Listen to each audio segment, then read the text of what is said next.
नमस्ते एवरीवन। इस वीडियो से हम शुरू करने वाले हैं डिस्ट्रीब्यूटेड कंप्यूटिंग। डिस्ट्रीब्यूटेड कंप्यूटिंग में जो सबसे पहला चैप्टर है वो है डिस्ट्रीब्यूटेड सिस्टम।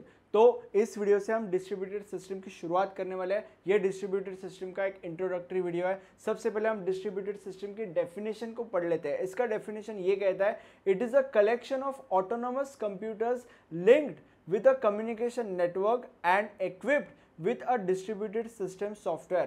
अब इसमें सबसे पहले ऑटोनोमस का क्या मतलब है मैं आपको समझाऊंगा। इसका मतलब ये होता है कि गवर्न्ड बाय इटसेल्फ, मतलब खुद के अफेयर्स, खुद की चीजें खुद संभालना, दूसरों के ऊपर डिपेंडेंट नहीं होना, इसको हम ऑटोनोमस कहते हैं। So what is distributed system? It is a collection of autonomous computers. It is a collection of autonomous computers. ये सारे के सारे जो कंप्यूटर्स है वो ऑटोनोमस कंप्यूटर्स है, linked with a communication network. सारे के सारे कंप्यूटर्स कम्युनिकेशन नेटवर्क के साथ लिंक्ड है and equipped with a distributed system software. ठीक है, अब डिस्ट्रीब्यूटेड सिस्टम सॉफ्टवेयर का मतलब क्या होता है मैं इसी वीडियो में आपको बाद में बताऊंगा। अब डिस्ट्रीब्यूटेड सिस्टम को चलाने के लिए तीन चीजों की सबसे ज्यादा जरूरत होती है। सबसे पहली चीज है नेटवर्क। नेटवर्क क्या होता है आपको पता है। जो दूसरी चीज है वो है distributed system software. Distributed system software क्या करता है? डिस्ट्रीब्यूटेड सिस्टम सॉफ्टवेयर ये कंप्यूटर्स में जो भी सारी एक्टिविटीज चल रही है, यानी कि ये कंप्यूटर जो भी सारी एक्टिविटीज परफॉर्म कर रहा है, उन सारी एक्टिविटीज को कोऑर्डिनेट करने में मदद करता है। और किस चीज में मदद करता है डिस्ट्रीब्यूटेड सिस्टम सॉफ्टवेयर?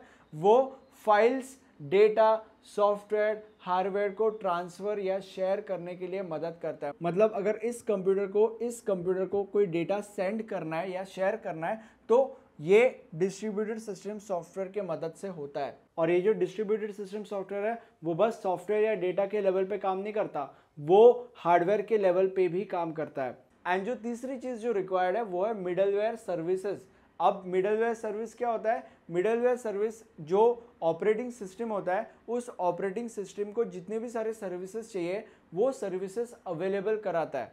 ठीक है, ये मिडलवेयर का काम होता है। अब इसकी वजह से क्या होता है? इसकी वजह से ये जो सारे के सारे कंप्यूटर्स हैं वो एक प्लेटफॉर्म पे एक साथ काम कर सकते हैं। ये मिडलवेयर का आशीर्वाद है डिस्ट्रीब्यूटेड सिस्टम को। अब और एक इंपॉर्टेंट चीज ये है कि ये जो डायग्राम है ये मैंने आपको बस समझाने के लिए ड्रॉ किया है। ये डायग्राम आपको एग्जाम में नहीं ड्रॉ करना है। आपको एग्जाम में वही डायग्राम ड्रॉ करना है जो मैंने नोट्स में ड्रॉ किया है, या तो आप ये डायग्राम भी ड्रॉ कर सकते हो।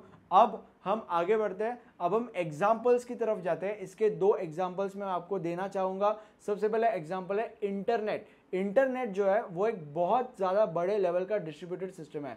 इंटरनेट में हम क्या कर सकते हैं? इंटरनेट पे एक मेल के थ्रू हम सामने वाले कंप्यूटर को या सामने वाले यूज़र को कोई डेटा सेंड कर सकते हैं। तो बेसिकली वो डिस्ट्रीब्यूटेड सिस्टम ही हो गया। तो अगर सपोज मान लो मुझे एक फ़ोटो सेंड करना है तो बेसिकली एक डेटा ही है, तो मैं क्या करूँगा? मेल के थ्रू उसे सेंड कर दूंगा। वही फोटो मैं किसी और कंप्यूटर को या और यूज़र को भी सेंड कर सकता हूँ, और वही फोटो मैं किसी और तीसरे या चौथे कंप्यूटर्स को भी सेंड कर सकता हूँ, और वो भी मुझे वापस डेटा या फोटो या जो भी है वो शेयर कर सकते हैं उसी ईमेल के द्वारा। और जो दूसरा एग्जांपल है वो है इंट्रानेट। इंटरनेट का क्या मतलब होता है? इंटरनेट का मतलब होता है जो भी चीज़ मैंने आपको अभी बोली वो ऑन अ स्मॉल लेवल। मतलब अगर सपोज 5 लोग एक प्रोडक्ट के ऊपर काम कर रहे हैं और वो ये चाहते हैं कि जो भी चीज़ वो एक दूसरे के साथ शेयर कर रहे हैं वो उस 5 लोगों के सर्कल में ही रहनी चाहिए, उसके बाहर नहीं जानी चाहिए, तो वो इंटरनेट का इस्तेमाल कर सकते हैं। इंटरनेट उन्हें वो फैसिलिटी देता है,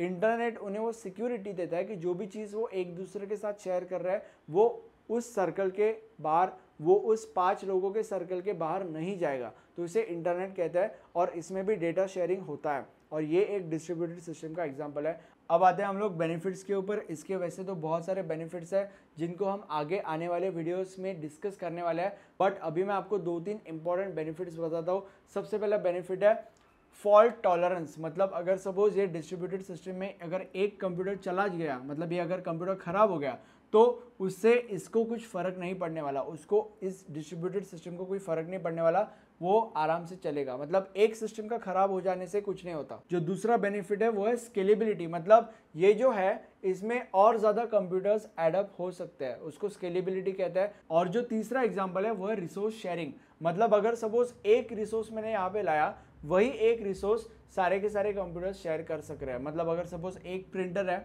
ओके, तो एक प्रिंटर जो रिसोर्स है वो सारे के सारे कंप्यूटर शेयर कर सकते हैं। मतलब अगर ये कंप्यूटर ऑर्डर देगा तो ये प्रिंटर प्रिंट करेगा, अगर एट द सेम टाइम अगर ये कंप्यूटर भी ऑर्डर देता है तो भी ये प्रिंटर प्रिंट करेगा।